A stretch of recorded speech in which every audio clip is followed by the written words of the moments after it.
اذان ټیم چې بش نبی علیہ السلام با او فرمایل بلال زنو هو ته به حکم ورکو ارحنا بها یا بلال او بلال اذان شروع کا زما د اړه تل راحت راوړس ما د اړه ته چې هر سکون ملو شي د اذان په اورېدو سره نبی علیہ السلام د راحت ملوي او وقرة عینی فی الصلاة او په دې مسکه خو زما د سترګو یخواله دی وي هغه یخواله ولې مونږ ته نه نصیب کیږي ولې د نیکو اعمالو لذت نه موږ محروم یو وجه دغه بد نظری د خطرناک ده چې یو هفته څوک په دې باندې عمل وکړي پابندۍ سره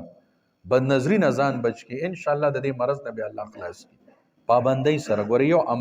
هفته چې په دې باندې او یو هفته پس به دې او ویني چې په دې مسک ول الله کم خوند ور کوي په هر عبادت کې به ورته الله لذت نصیب کوي په موږ باندې به مړیږي نه د قران په تلاوت به نه مړیږي په نیکو اعمالو باندې مړیږي نه